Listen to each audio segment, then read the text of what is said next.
Road వచ్చింది, road వచ్చినట్టు వాళ్ళకి డబ్బులు పొలం ఉంటే రోడ్డుకి క్లెయిమ్ చేసుకుంటారు లేదా గ్రామ సభలు పెట్టారు. పెళ్లకూరు మండలం టీడీపీ పార్టీ అందరికీ కార్యకర్తలకి నాయకులకి ఒక చిన్న విన్నపం ఏమనంటే, ఒక బీసీకి అధ్యక్ష పదవి ఇచ్చినందువల్ల ఇది అలిగేషను పెరుగుతానే ఉన్నది. అది ఆపండి ఫస్ట్. అది ఆ వ్యక్తిత్వాన్ని, మీలో ఉన్న వ్యక్తిత్వాన్ని మెరుగుపరుచుకోండి. మీకున్న వ్యక్తిత్వాన్ని సమాజంలో అణగార్చుకుంటున్నారు. నిన్నగా మొన్న సంచికిష్టైన ఆయన మీద వాళ్ళ కుటుంబంలో ఉన్న ఆస్తులు ఉన్నాయి, అవి వాళ్ళ నాయన వారసత్వం ఉన్నాయి. అవి ఎవరు ఉంటే ఎంఆర్ఓ గారు చూస్తారు, మామూలుగా ఇన్ఛార్జిగా ఉన్నారు వాళ్ళు చూస్తారు. ఎప్పటి నుంచో ఆయనకి వాళ్ళ నాన్నగారి నుంచి వచ్చిన వారసత్వం ఉన్న ఆస్తులు అవి పట్టాలు ఉన్నాయి. రికార్డు ప్రకారం ప్రతి రికార్డు ఉంది. ఆయన దాన్ని చూసుకుంటాడు. మీరు కూడా వెళ్ళి చూడాలనుకుంటే అక్కడ చూడండి. అంతేగాని ఏదీ దొరకలేదు, వీక్ చేద్దాం ఆయన్ని. ఈ బీసీలు ఈ అణిగిపోవాలి వాళ్ళ కాడికి. వీళ్ళు ఎంతసేపు ఎస్ఐలు కలుపుకోబోతున్నారు. మనం కొంతమంది రెడ్లు మాత్రం కొంతమంది నాయుళ్ళు కలుపుకోబోతున్నారు. మన పులుల్ని ఎవరిని కలుపుకొని పోవడం లేదు. ఈ పులులు ఎప్పుడాంచో చేస్తున్నారు పరిపాలన. ఆ పరిపాలన చేసే పులులందరూ చేయొచ్చు, తప్పులేదు. ఇప్పుడు మా ఊర్లో కూడా ఒక చిన్న ఏదన్నా జరిగినా, ఒక యాక్సిడెంట్ జరిగినా, ఇంకోటి జరిగినా మా పంచాయతీలో పడుచుకోవడలే. ఈ నాయకుల్లో ఒక నాయకుడు పేరు చెప్పాలంటే నాగేంద్ర ప్రసాద్ రెడ్డి. ఒక యాక్సిడెంట్ జరిగింది, ఒక పిడుగు పడ్డది, ఇంకోటి జరిగింది. ఇలాంటివి ఏవి పడుచుకోవడలే. వస్తున్నాడు, పై నుంచి ఫోటోలు తీసుకున్నాడు, కింద నుంచి ఫోటోలు పంపిస్తున్నాడు. ఏమన్నా ప్రోగ్రాం పెడితే వచ్చి ఫోటోలు పెట్టి పైకి పంపిస్తున్నాడు. ఇది కాదు నాయకత్వం. ప్రజల కోసం పాటుపడండి. ప్రజల సమస్యలు చాలా ఉన్నాయి. మనం పెట్టుకుంటా ఇది పార్టీకి మీకేదో ఇలేదు, మీకేదో రాలేదు. అసలు పార్టీలో ఏం వస్తుంది అనుకుంటా మీరు? పార్టీకి మనం సేవ చేయాలి. నిజమైన కార్యకర్త అనేవాడు పార్టీకి సేవ చేయాలి. పార్టీకి మన వల్ల ఏమైనా చేయగలుగుతాననుకుంటే అది చేయాలి మనం. అది వదిలేసి ఆయనకి నాయకత్వం ఇచ్చాడు, కష్టపడ్డాడు, 4 ఏళ్ళు ఇచ్చారు నాయకత్వం. ఏమైపోయింది? పార్టీ ఏమన్నా ముసిలిదా? మీరు అనుభవించారు కదా, అదే అనుభవించారు కదా. ఇప్పుడు అదే మురళీకృష్ణారెడ్డి కూడా మండలాధ్యక్షుడిగానే ఉన్నాడు కదా, లేకుండా ఏం లేడు కదా. మరి కొద్ది రోజులు ఓపిక పట్టు, మళ్ళీ ఈసారి ఎస్ఐకి వస్తుందేమో. వరుసగా సీరియల్గా వరుసగా రావాలి. అంత మాత్రం దాన్ని వదిలేసి ఏ కుటుంబ గొడవలు తీసుకొచ్చి ఏమీ దొరకలేదు. ఒక 10 మంది కార్యకర్తలు తీసుకురండి. ఇంకా మీరు ఎక్కడెక్కడ పొరపాటు జరిగినాయో మామూలు కూర్చోబెట్టి ఇన్ఛార్జి గారి దగ్గర అయినా సరే, ఎక్కడైనా సరే మీరు ఫస్ట్ చాడీలు చెప్పడం మానేయండి. చాడీలు చెప్పేదానివల్ల పార్టీ ప్రతిష్ట పోతుంది. కానీ పెళ్లకూరు మండలంలో ఓటర్స్ ఉన్నారు, తెలుగుదేశానికి బలమైన ఓటర్సు. ఎవరు ఎన్ని చేసినా, ఎవరు ఎన్ని చాడీలు చెప్పినా ఆ ఓటర్స్ని మార్చడానికి ఎవరు వల్ల కాదు. కాబట్టి మీరు ఇప్పటికైనా మనం అందరం కుటుంబ సభ్యులము, అందరూ కలిసిమెలిసి ఒక 2-3 ఆకాంక్షని పార్టీని నాశనం చేసేదానికి ప్రయత్నం జరుగుతున్నాయి. అవి చేయకుండా ఏదైనా ఉంటే అవతల వ్యక్తిని కూడా కూర్చోబెట్టి మీరు మాట్లాడచ్చు. అయ్యా ఇదేమో ఉంది, మనకి ఏదైనా అవతవకలు ఏమైనా ఉంటే సర్దిద్దుకుందాము అని. నిజమైతే అది కాదు మీకు కావాల్సింది. మీకు ఎంతోసేపు నాయకత్వం కావాలా? ఆడ గ్రావులు తోలియాలా, ఈడ పొట్టు తోలియాలా, ఆడ మట్టి తోలియాలా? మీరు చేస్తున్నది గతంలో అవన్నీ చూసి ఏ ఊరికి ఆ ఊరు తిరగబడి రెండో కేడర్లో ఉండే నాయకులము, ఫస్ట్ కేడర్లో ఉండే నాయకులు కాదని రెండో కేడర్లో ఉండే నాయకులు ఎందుకు వస్తున్నాము? కుటుంబ సభ్యుడు సక్రమంగా పనిచేస్తే వెనకాల ఉండేవాడు తమ్ముడు ఎందుకు తిరగబడతాడు? ఇంటికాడ యజమాని సక్రమంగా ఉంటే పనిచేసే పాలేరు ఎందుకు తిరగబడతాడు? పాలేరు తిరగబడ్డాడంటే మేము పాలేరులో మేము తిరగబడ్డామంటే ఈ వ్యవస్థ నాశనం అయిపోద్ది. అవి వద్దు. అవి వదిలేసి మీకు ఏం కావాలనో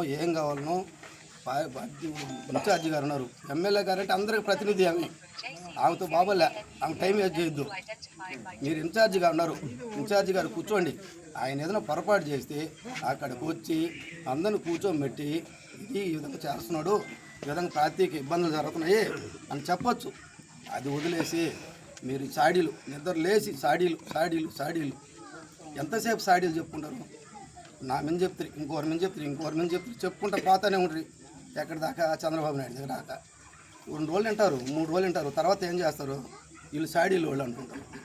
పని చేసి పాత రోజుల్లో చేశారు, కాదనలేదు. మళ్ళీ ఇప్పుడు ఎందుకు వచ్చింది మీకు ఈర్ష్య? అవన్నీ దయచేసి పార్టీని నాశనం చేయకుండా ఏముండా సరే కూర్చొని మాట్లాడుకుందానికి సిద్ధమా? లేదు, సైలెంట్గా కొద్ది రోజులు ఉండండి. ఏం చేస్తాడు ఈ 2 సంవత్సరాలు ఉంది, 2 సంవత్సరాలు 3 సంవత్సరాలు మళ్ళీ ఎలక్షన్లు వస్తున్నాయి. అప్పుడు కావాలంటే అధ్యక్ష పదవి తీసుకుని ఇంకొకరు మారుస్తాము. ఇబ్బంది ఏముందా? ఇబ్బంది ఏం లేదు కదా. అది ఆయనకే శాశ్వతంగా ఉండదు కదా. ఎంతమంది మారుతా వస్తున్నారు. ఒక అవకాశం వచ్చింది, అవకాశం చేయండి. ఆయన సాటికి పిలిచేది నేనన్నా, సాటికి పిలిచి నువ్వు ఇంకో 4 చేరి మనం చేసేద్దాము, మేము పరిపాలన ఆ విధంగా చేస్తున్నాము, నువ్వేంది ఆ ఎంగ సుబ్బయ్య అంటావు, వచ్చే అంటావు, బుచ్చే అంటావు, వాళ్ళ ఫోన్లు చేస్తావు, వీళ్ళందరూ ఎందుకు మీటింగ్లకే అని నేనన్నా. ఎక్కడైనా చర్చకి సిద్ధం. నేను ఖాళీగా రిటైర్డ్ అయిపోయి పిల్లకాయలు చదువులు అన్నీ బాధ్యతలు అయిపోయి ఏదైనా మాట్లాడాల్సి ఉంటే నేను వస్తా. ఏ చర్చకైనా 40 సంవత్సరాలు సీనియర్ రాజకీయం. నేను ఒక వర్క్ చేయాలి, ఇప్పటికీ ఒక పదవి తీసుకోవాలా. ఈరోజు ఏంటంటే ఒక బీసీల మీద ఒక అలిగేషన్ వచ్చిందని వచ్చిన నేను మీటింగ్లు కూడా ఎప్పుడో ఒకసారి వస్తాను నేను. కాబట్టి ఏంటంటే మీరు ఇప్పటికైనా పెద్ద మనసు చేసుకొని అందరూ కూర్చొని మీకు నిజమైన సమస్య అయితే కూర్చోండి. మీరు కూర్చోలేదంటే మీకు సమస్య లేనట్టు అర్థం. మీరు సంచికిస్తాయి మేము ఎత్తుకోవాలా.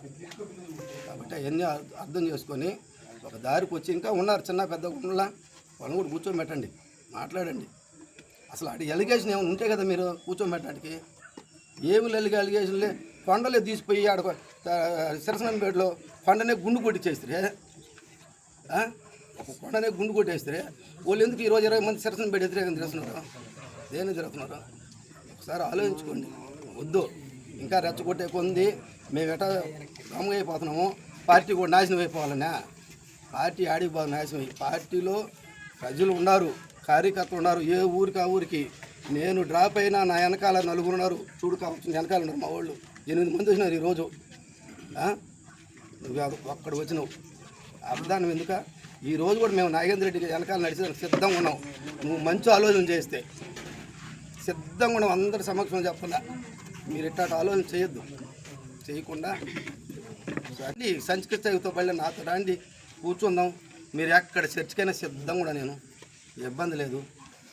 ఎందుకు అట్లా చేసి ఒక్కసారి వచ్చింది బీసీకి ఏం చేయండి. నేను చూస్తున్నాను నువ్వేం చేస్తున్నాడు.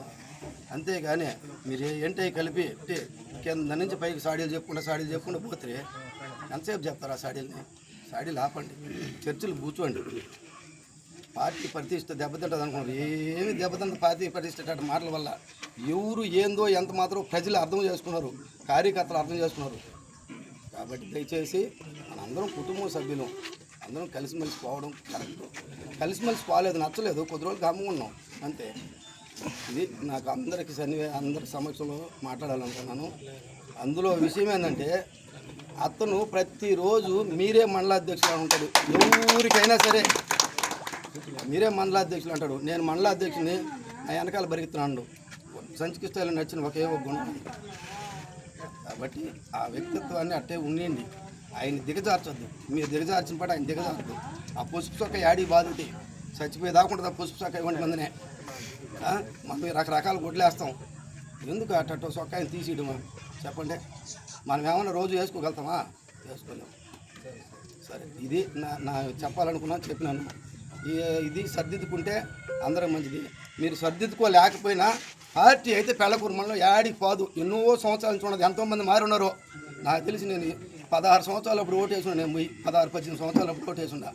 మారుతున్నారు నాయకులు. అంతేగానే పార్టీ ఆడిపోద్ది. ఎంతమంది గందరగోళం చేయాలని పార్టీ ఆడిపోదు. మీరు పార్టీ ప్రతిష్టని దిగజార్చబడలే. పత్రికా విలేకరులకు అందరికీ నమస్కారం.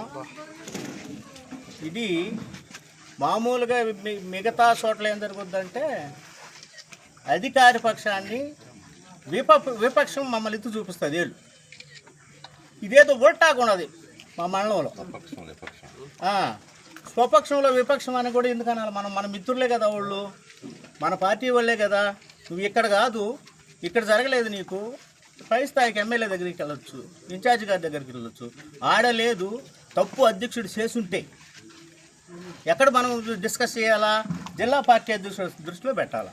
జిల్లా పార్టీ అధ్యక్షుడు దృష్టిలో పెడితే జిల్లా పార్టీ అధ్యక్షుడు దాన్ని ఏది కరెక్టో ఏది రైటో మందులింపులో గిందులింపులో జరుగుతాయి.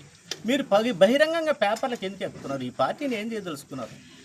నేను సూటిగా అడిగేది ఏంటంటే ఈ పార్టీని ఏం చేయదలుచుకున్నారు? ఇప్పుడు మనమంతా సలిసీమలం, మనమేమి భూస్వాములు కాదు. ఒంటి చేత్తో రాజకీయం చేసేవాడు ఈ మండలంలో తెలుగుదేశం పార్టీలో ఎవడూ లేడు.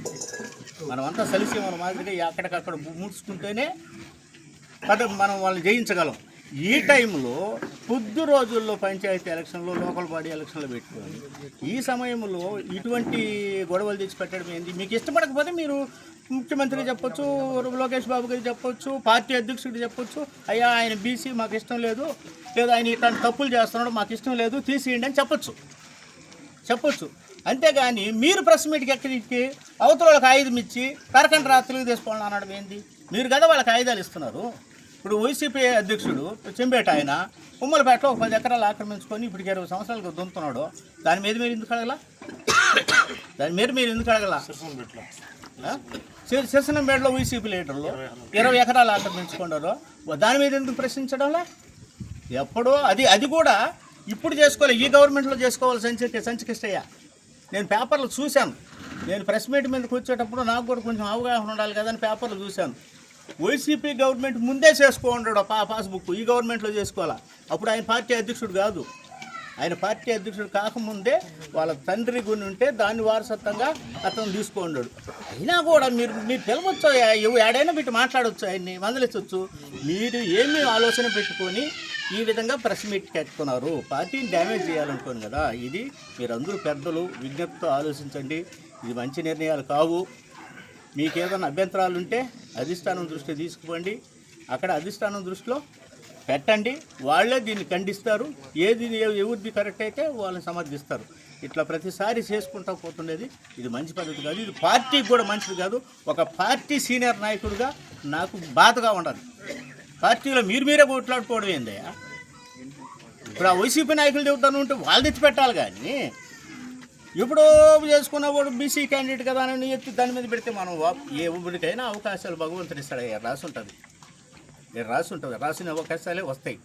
మీకు కూడా కొన్ని రోజులు అవకాశాలు వచ్చినాయి, అతను కొన్ని రోజులు అవకాశాలు వేరే వాళ్ళకి వస్తాయి. మనకి ఈర్ష్య ద్వేషాలు పనిలే. కలిసికట్టుగా పనిచేద్దాం, పార్టీని ముందుకు తీసుకెళ్దాం. ఇలాంటి పరిస్థితులు రానికుండా చూసుకునేదానికి మేము ఎమ్మెల్యే దృష్టిలో కూడా పెడతాం.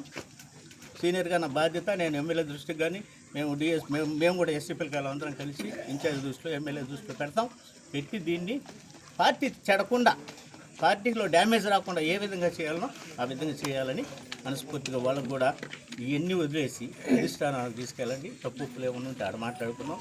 పత్రిక ఎక్కొద్దని పత్రికా ముఖంగా వాళ్ళని వేడుకుంటున్నాం.